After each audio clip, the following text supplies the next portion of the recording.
Hello, everybody. This is Politics with Avi, and I'm Avi. Today's episode is about political views of representatives of the Russian foreign countries, second quarter of the 20th century. The problem of the mob revolution, or revolution as they often call the events that took place in Russia, in the beginning of the 20th century is of interest, and it will be of interest to every Russian person who has at least a drop of interest in his own country's interest. And in particular, this applies to representatives of the humanities, philosophers, historians, politicians, and so on. Each of them, its own way, relates both to the revolution itself and to the results that have become the consequence of it. Most of them try to imagine it as a chaotic manifestation of the Russian mentality, not supported by any historical premises. Only the reasons for this, victorious and until the end of the all Russian Pugachev region, beginning of the 20th century, are of interest to researchers. By implying a system in all revolutions, be it Russia or France, they highlight the specific features in Russian revolutions that made it possible for the mob to win in Russia.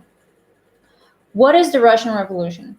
How to comprehend and understand this terrible catastrophe, which our contemporaries and its victims easily seem to be something, for them, it easily seems to be something unprecedented, thereto unprecedented in its devastation,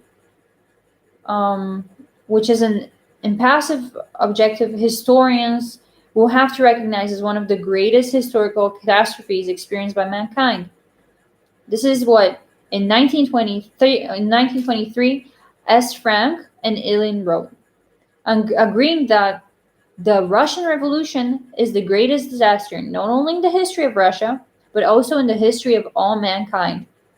Answers in 1954 that it was a consequence without the mission of all the inhabitants of the great state, be it the peasantry, which by 1924, according to Ilin, should have become completely equal with the rest of the population due to the fact that the land was given to him in private ownership, reforms of P.A. Stolypin, 1906, or the proletariat, which would have gained the right to trade unions if there hadn't been a revolution. There was insanity on the part of the industrial commercial class, exterminated after the victory of the Bolsheviks. But the greatest insanity was for the Russian intelligentsia, who believed in sustainability and even the salvation of Western European state forms for Russia, which failed to put forward and carry out the necessary new Russian form for the participation of the Russian people in the exercise of state power. Interesting. As a second part, here we point out a few more things.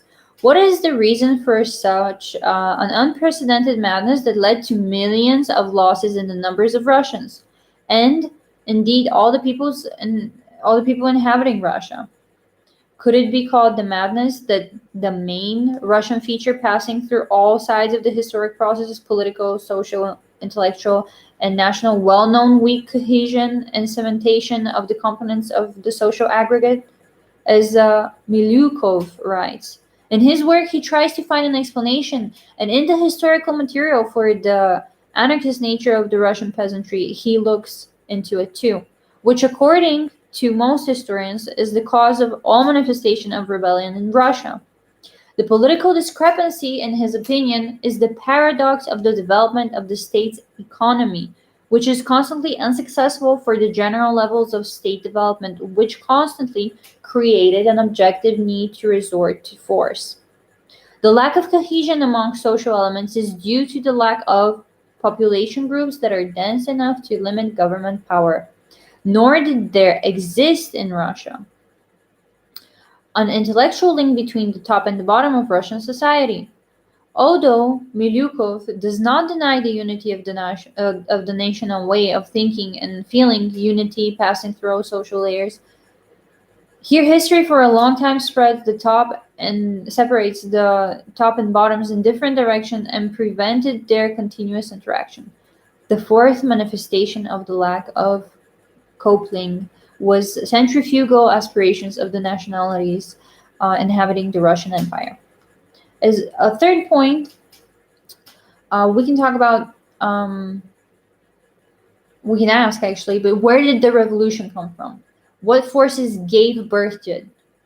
Frank claims that ideologically it comes from the Decembrists and already quite clearly from Belinsky and Bakunin.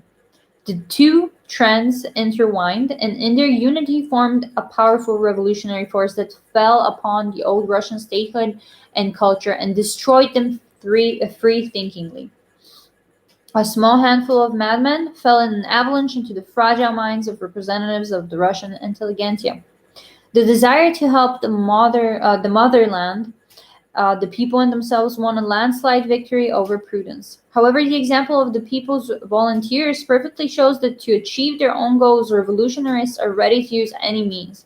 Moreover, the people, as in the case of the Decembrists, were estranged from revolutionary activity.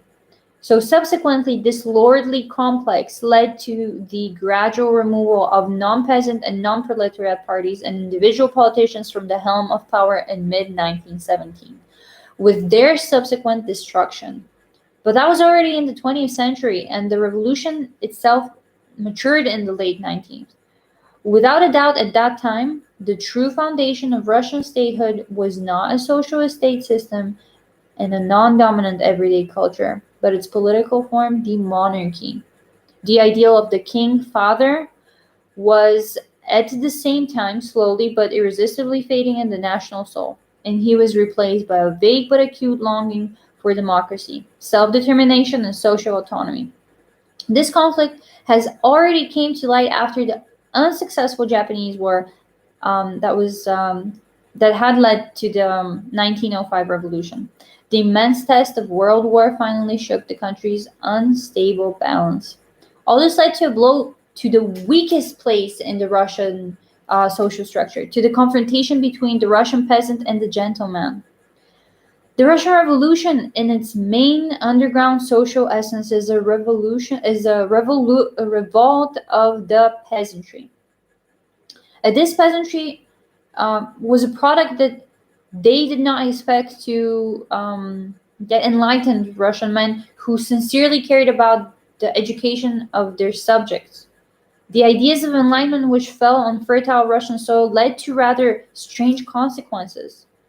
Humanism proclaimed the main doctrine was distorted by beyond recognition and, of course, involuntarily turned into the most terrible crime of man.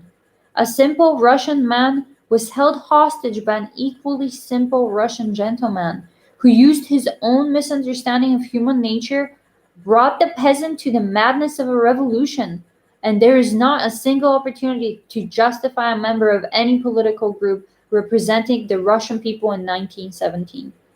The cadets and Octobrists, Black Hundreds, and Trudoviks, and not just the Social Democrats, are guilty of the millions of victims of progressive madness.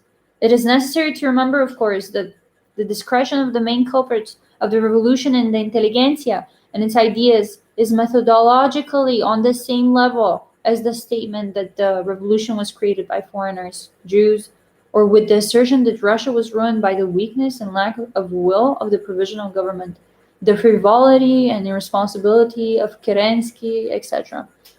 All such statements are both true and false. Of course, we must not forget that the basis of the revolutionary mood and intelligentsia laid the same basic feelings of social, everyday, and cultural resentment. The same hatred of the educated, dominant, lordly estate. The same deaf anger towards the bearer of power. In a word, the same resentment which lived among the masses in a more hidden and for the time being inactive form. In its social, domestic, and educational level, it stood much closer to the lower strata than to the ruling class, and therefore she was the first to raise the banner of rebellion and was the vanguard of the invasion of the internal barbarians that Russia was and is experiencing to some extent.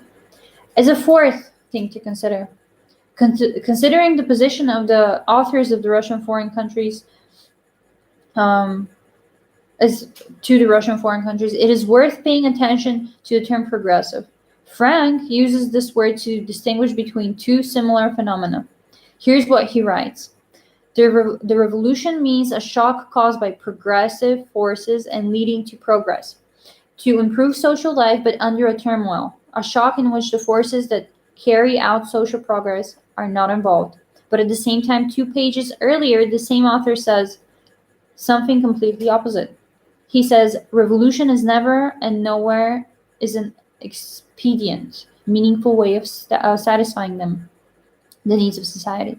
It is always only confusion, that is only a disease that breaks out as a result of the failure of the old order and reveals its failure, but in itself does not lead to the satisfaction of the organic need to something better. Revolution is always pure destruction and not creation.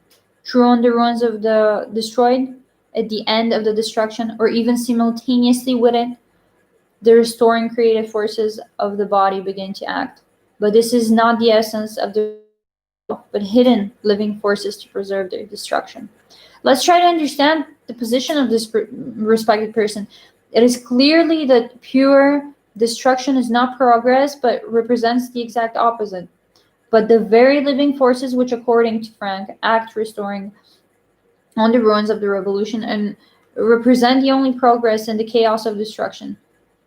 They force society to take a fresh look at the environment, take measures to protect newly acquired ideas, and finally take care of the transfer of all values to the next generation. It is quite obvious that historical development in general can never satisfy everyone, and being progressive for some, for others, there is a regression. Fifth, these are the main points deeply rooted in the history of centuries, which could not help but come out during the first serious shakeup and not produce a corresponding influence on the definition of the physiognomy of the Russian Revolution. The special features that distinguish this revolution, its national face, are thus reduced to: one, the destructive anarchism of the masses held by the regime of violence in a state of passive submission; two, the decline of the influence of the ruling class, condemned to death and clinging to its salvation for the same, a declining force autocracy; three, the theoretical maximalism of the revolutionary intelligentsia, prone to utopian decisions and devoid of political experience; and four, the separatist aspiration of the intellectual leaders of national minorities. The combined results of these factors was Russian Bolshevism, a specific Russian product that grew on a national basis and is impossible in this form anywhere except in Russia. These very basic points, which the philanthropist Miliukov could hardly dare call insanity, really are such. And when people fall into insanity, then something completely rational is committed from a rational point of view. There is chaos of destruction, there is confusion, as S. Frank pointed out precisely. But on the other hand, all turmoil is a revolution. This means the madness of self-destruction always has its own organic, internal cause, always caused by overstrain and painful irritation of underground creative systems. I, who cannot find a way out in normality, healthy development, without being in the least satisfactory, meaningful form of development, and without realizing any positive development, troubles are nevertheless always an indicator and symptom of the accumulation of historic forces of development due to some unfavorable condition that has turned into destruction explosive forces. He writes and continues, distemper is undoubtedly a disease, a pathological phenomenon. But in the life of nations, there are no purely contagious and superficial diseases. Every historical disease comes from within, determined by organic processes and forces. Of course, there is a protection against any disease, even historical. Each manifestation of chaos is opposed by a certain depreciation fund that accumulates healthy cells ready to fight the disease. These living forces were not generated by the revolution and were not even liberated by it. Like all living things, they have organic roots in the past, acted already under the old order. And however difficult their action was, then, in any case, no less weakened by the destruction and emptiness caused by the revolution. 6. Thus, summing up the work, we can talk about the ambiguous position in relation to the Russian Revolution in the immigrant environment. On the one hand, it is not difficult to notice the authors completely rejecting revolutionary ideas, and it would hardly have been possible to imagine a different opinion, a different option. On the other hand, there is a special interest in this problem at a strictly scientific level. An attempt is made to sort out the problem by discarding feelings and emotions. But this was possible only to Frank and Milyukov, although the work of Ilyin was written a little later. Ilyin has a more religious moment and perception, and therefore the work is written in a more expressive manner. Thank you for being with me today, and I hope you enjoyed this lesson. Take care, keep safe, all the best.